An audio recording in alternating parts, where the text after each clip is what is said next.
મારી છોકરી મારા નાના ઘરે છે, ફોન કરે મને, પપ્પા ક્યાં? મમ્મી પપ્પા સાથે વાત કરે કે એના પપ્પાનું એટલે વધારે જ હતું. હવે એને કેવી રીતે મારે કહેવું?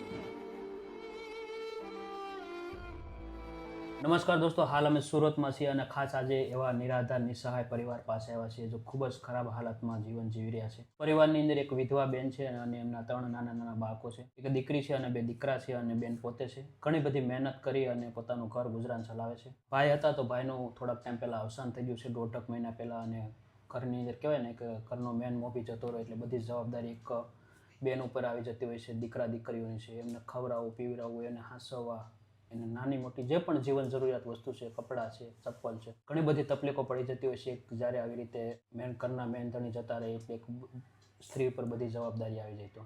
તો બેન સાથે વાત કરીએ કે એમના જીવનમાં શું શું તકલીફો પડે છે અને પોતાનું ઘર કઈ રીતે ચલાવે છે. તો તમે કન્ટિન્યુ એપિસોડ જોવો અને તમારા દરેક ગ્રુપમાં શેર કરો. બેન, મારું નામ નરેશભાઈ આહિર છે. બેન, તમારું નામ શું છે બેન? શીતલ રાજેશભાઈ બોરસે. બરોબર. તારું નામ શું છે દીકરા? જશ. જશ. બરોબર. તો બેન, પછી ઘર પરિવારમાં કોણ કોણ રહ્યો છો? અમે તો આટલા જ છે અમારા પરિવારમાં. અને એમ પણ અમારા પરિવારમાં કોઈ છે પણ નહીં. અમારા લવ મેરેજ થયેલા તો મારા મમ્મી પપ્પા પણ મને અપનાવેલી નહીં. અને એમાં અમે એકલા જ રહેતા હતા. અને મારા સાસુ સસરા પણ નહીં હતા. અને એમાં અમનું પણ આવું થયું. એટલે તમે લવ મેરેજ કરેલા? અને બેન, રડોમાં હું સમજી શકું, દુઃખ લાગે કે આજે નાના નાના 3 બાળકો અને મારા ભાઈ અદૃશ્ય જતા રહે. તો પછી મારા ભાઈને શું થયું હતું બેન? હાર્ટ એટેક આવી ગયો અચાનક. કામ પર ગયા હતા, નાઇટમાં આખી નાઇટ કામ કર્યું. સવારે કામ પરથી આવ્યા તો એકદમ પેટમાં દુખવા લાગ્યું, છાતીમાં દુખવા લાગ્યું. ને અમે 108માં ત્યાં લઈ ગયા તો ખાલી એક જ બાટલો ચાય ખેંચ આવી, દાંત જેવું નીકળી ગયું અડધો કલાકમાં. હું સમજી શકું, દુઃખ લાગે એમ કે આવી રીતે અધવચ્ચે જતા રહે એટલે.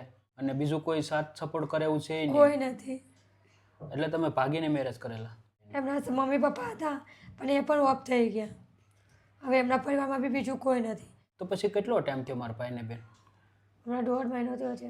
1.5 મહિનો થયો. એટલે તમારો વિડીયો જોઈને મેં તમને ફોન કર્યો કે મને હવે કોઈ મદદ કરવાનું છે નહીં. મમ્મી પપ્પા પણ નહીં બોલતા. એને સાચી વાત. ઓલા કેમ કે પછી એના વિરુદ્ધમાં જઈને મેરેજ કરાવે એટલે પછી એ લોકોને પણ થોડુંક એમ થાય ને એમ. હવે તો બસ મારા છોકરાઓને મોટા કરવા માટે મને કોઈ સાથ સહકાર મળી જાય તો બહુ મોટી વાત છે. તો પછી અત્યારે શું તકલીફો પડે બેન? અત્યારે ઘરમાં કાંઈ ખાવા પીવાનું કંઈ નથી. હવે આ ઓફ થઈ ગયા ત્યારે તો બધા કહેતા હતા અમે મદદ કરજો, બધા જ પોતપોતાના પરિવાર પર, પણ હવે કોઈ જોઈ એમ નથી. છોકરા તો હવે એને તો પપ્પા છે લાગ્યા. એ લોકો તો હજી મારી છોકરીને તો ખબર પણ નથી. એ તો એટલે મારા નણંદના હાથ મૂકી છે મેં એને. એ હતા તો આજ સુધી મને એટલું પેલું ટેન્શન નહીં હતું. એટલે કોઈ દિવસ મારા મમ્મી પપ્પાની પણ મને યાદ નથી આવતી હતી. અને એમાં કરતા બી હતા જેટલું થતું એનાથી એટલું. પણ હવે એને નસીબમાં આવું હશે તો કોને ખબર. તો પછી મને પણ ખબર નહોતી કે આવી રીતના થઈ જશે અચાનક. એ ટેન્શન થાય છે કે મારા 3 છોકરા છે, કોના ભરોસે રોજ મૂકીશ અને કોણ આચવશે? કેવી રીતે કામ પર લાવું? કામ પર બી બધા ટાઈમ આપે છે. 8થી 8નો ટાઈમ થઈ ગયો, 6 થી 8. આખો દિવસ કોના ભરોસે મૂકું? કેવી રીતે આ લોકો સ્કૂલ જાય, કેવી રીતે આવે, કેવી રીતે કંઈ ખબર પડે? હું સમજી શકું, દુઃખ લાગે એક માને. ઓલા કેમ કે દીકરાને મૂકીને જવા પણ એના માટે મુશ્કેલ થઈ જાય અને કામ ન કરે તો પણ એના માટે મુશ્કેલ થઈ જાય. એટલે ઘર ચલાવવું ખૂબ અઘરું થઈ જાય બેન. કેમ કે ઘરની અંદર એવું કોઈ વ્યક્તિ છે નહીં મેન કે એ દીકરા દીકરીનું ધ્યાન પણ રાખી શકે અને ઘર પણ ચલાવી શકે. મારા સાસુ રહેતે તો બી એક હિંમત કરીને અમે રહેતે કે એ છોકરાને આચો તો બે કામ કરતે. હવે એ પણ નથી. છોકરા બિચારાને મારી ખબર જ નથી. એટલે ફોન આવે તો રોજ પૂછે, રોજ મેં કહું પપ્પા કામ પર ગયા છે. એટલે છોકરા પૂછ્યા કરે એમ કે પપ્પા ક્યારે આવશે? મારી છોકરી મારા નાના ઘરે છે, ફોન કરે મને, પપ્પા ક્યાં? મમ્મી પપ્પા સાથે વાત કરે કે એના પપ્પાનું એટલે વધારે જ હતું. હવે એને કેવી રીતે મારે કહેવું? તો બેન, પછી તમારે કોઈ બીજું નથી? દેરિયા જેઠિયા સાસુ સસરા? મારા દેર નથી, એક જ હતા. એ નાનકડા હતા, પહેલાં જ ઓફ થઈ ગયા હતા એ. ઓહો. છોકરા બીજાના પપ્પાને જોઈએ તો વાત કરતા હોય તો ઘરે આવીને મને કે રોજ કહું હવે કેવી રીતે લોકો સમજાવું કે પહેલાં તારા પપ્પા હતા તો હવે કરતા હતા, હવે મેં મારાથી એકલીથી પૂરું નહીં થઈ શકે તને એવું. કેવી રીતે લોકો બધા લાડ પ્યાર પૂરા કરી શકું મેં? તો પછી અત્યારે શું તકલીફ પડે બેન? અત્યારે એ છે કે ઘરમાં ખાવા પીવાનું કાંઈ નથી. અને હવે આગળ બી મેં શું કરી શકા? કામ ધંધો કરાવવા બી દૂધ પાણીનો ખર્ચો નીકળી શકશે. બધું તમે ભાડાનું ઘર છે, ભાડું બી કેવી રીતે ભરા, બધું કેવી રીતે થશે? બેન, હું સમજી શકું રડોમાં. અમારથી જે પણ મદદ થાય ને એટલી મદદ કરવાની કોશિશ કરી. શું નામ છે બેટા તારું? જશ. કેટલામાં ભણે છો બેટા? 5મામાં. એકડા આવડે? 52 કેમ થાય? 5 અને 2. 89 કેમ થાય બેટા? 8 અને 9. તો પછી પપ્પાને શું થયું હતું બેટા? અમને તો કંઈ જ નથી થયેલું. પેટમાં દુખતું હતું અને અચાનકમાં દવાખાનામાં લઈ ગયા ત્યાં આવું થયું. અને બેટા રેડમાં હું સમજી શકું. તો પછી પપ્પાની યાદ આવે બેટા? શું યાદ આવે? એ કહેવાય પણ હતા પણ હારા હતા. અમને બધી વસ્તુ અપાવતા. કોઈ બી દિવસ કઈ બી વસ્તુમાં ના નહીં પાડતા એ. પપ્પા બધું લાવી આપતા, તો મમ્મી નથી લાવી શકતા બેટા? હમ. મમ્મી હવે એકલી છે એટલા માટે મમ્મી પાસે પૈસા બી નથી એટલે. અને બેટા રેડમાં હું સમજી શકું, દુઃખ લાગે એમ કે આજે એટલી નાની ઉંમરમાં પપ્પાનો જે માથેથી હાથ જતો રહ્યો એટલે ખૂબ તકલીફ પડે એમ. અમે હવે એકલા જ છે. પહેલાં પપ્પા હતા તો એ કામ કરતા હતા. મારી મમ્મી અમને વાંચવી હતી. મારા પપ્પા નથી તો મારી મમ્મીને કામ પર જવું પડશે. એને બેટા રેડમાં હું સમજી શકું કે આજે પપ્પા વિનાનું જીવન ખૂબ અઘરું થઈ ગયું એમ. કપડાં લાવી આપતા, રમકડાં લાવી આપતા, કોઈ વસ્તુમાં ના નહીં પાડતા એમ. તો પછી મમ્મી નથી લાવી શકતા બેટા?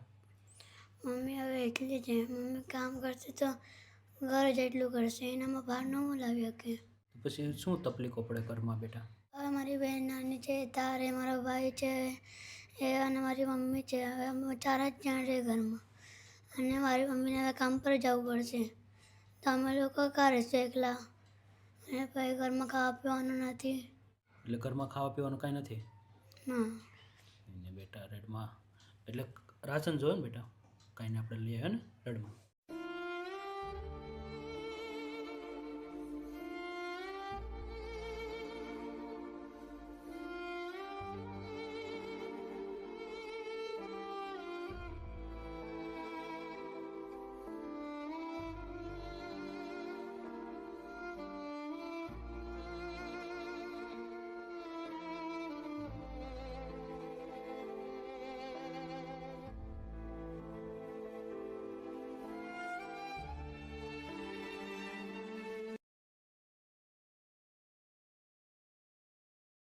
બેન, તમારે જે પણ રાશન જોતું હતું બધું રાશન આવી ગયું બેન? હા, કેવું લાગ્યું બેન? બહુ સારું લાગ્યું ભાઈ. તમે કે અમારા પરિવારને આટલી તમે મદદ કરી કે અત્યારે તમે કેટલા દિવસથી એટલા હેરાન હતા એટલે તમારો ખૂબ ખૂબ આભાર કે જો મારા પરિવાર પર મારા છોકરાઓને સામે આટલું જોયું તો મારે થોડીક ટેન્શન અમારું થોડું ઓછું થયું.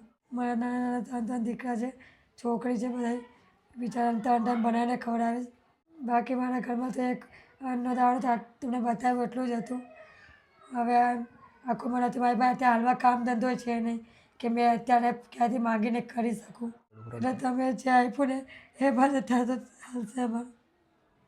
એની બેન અમારથી જે પણ મદદ થઈ શકે એટલી મદદ કરવાની કોશિશ કરી છે બેન. અને બેન આજની આ ખાસ મદદ છે નીતિનભાઈ કુકડિયા જે કેનેડાથી છે અને એમના તરફથી બેન આ બધી જ આખી રાશન કીટ છે તમારા માટે. તો શું કહેશો બેન એમના વિશે? બસ જે કાંઈ બી નીતિનભાઈ એના માટે થેન્ક યુ. તમારો ખૂબ ખૂબ આભાર કે અમારા પરિવાર પર તમે આવી રીતના જ હંમેશા હાથ રાખજો અને આવી રીતના અમને મદદ કરતા રહેજો. તો મારા છોકરાઓને મોટા કરવામાં મને થોડી હેલ્પ થઈ જશે તમારી. ભગવાન કરે તમને અમારી બહુ તમને અમારા આશીર્વાદ લાગે. તમારા મારા છોકરા ખાશે તો તમને એના આશીર્વાદ લાગશે. તમે હજી વધારે આગળ વધો એવી અમારી બસ શુભેચ્છા છે. એની ચોક્કસ બેન. અને થેન્ક યુ બેન. અને બેન અમને પણ આશીર્વાદ આપજો કે અમે તમારા જેવા નિરાધાર નિસહાય બહેનો છે એની વધુ મદદ કરી શકીએ. ભગવાન કરે તમારું ભલું કરે. જો મારા છોકરા પેટ ભરીને ખાઈ શકે તો તમને અમારો આશીર્વાદ લાગશે. 100% બેન. થેન્ક યુ અને thank you so much Nitinbhai Kukadiya. દોસ્તો, નીતિનભાઈ કેનેડાથી છે અને આજે એટલા દૂર હોવા છતાં પણ ખાસ આજે આ પરિવાર માટે એમને રાશન માટે જે મદદ કરી છે. Thank you so much Nitinbhai. તમારો ખૂબ ખૂબ આભાર. ભગવાન તમને ખૂબ પ્રગતિ આપે, ખૂબ લાંબુ અને સ્વસ્થ આયુષ્ય આપે એવી પ્રાર્થના. અને બસ માતાજી તમારી બધી મનોકામના પૂરી કરે એવી પ્રાર્થના. અને આજે ખાસ તમે આ પરિવાર માટે જે નિરાધાર નિસહાય પરિવાર ઘરની અંદર જે મેન વ્યક્તિ હતું એ જતું રહ્યું છે અને ઘણી બધી તકલીફો સાથે પોતાનું જીવન બેન 3 દીકરાઓ સાથે મોટું ઘણી બધી તકલીફો સાથે બેન પોતાના 3 દીકરાને મોટા કરી રહ્યા છે. કહેવાય ને કે ઘરની અંદર મેન ધણી હોય એની જતો રહે એટલે આખી ઘરની બધી જવાબદારી એક વિધવા બેન ઉપર આવી જાય એટલે સમાજનું પણ ઘણું બધું એમને શું કહેવાય ટેન્શન હોતું હોય છે. કામ કરવું, એમના દીકરાને હાસવવા, કામ કરવું, ઘર ચલાવવું એટલે ખૂબ અઘરું થઈ જતું હોય છે એક બેન માટે. તો આજે તમે ખાસ આ પરિવાર માટે આગળ આવીને જે મદદ કરી છે થેન્ક યુ સો મચ. બસ ભગવાન તમને ખૂબ લાંબુ અને સ્વસ્થ આયુષ્ય આપે એવી પ્રાર્થના. અને આવીને આવી રીતે જે નિરાધાર નિસહાય પરિવારો છે એમની હંમેશા મદદ કરતા રહેજો. તો દોસ્તો, વિડીયોને વધુ શેર કરજો અને પ્રેમ સપોર્ટ આપતા રહેજો. જય હિન્દ, જય ભારત.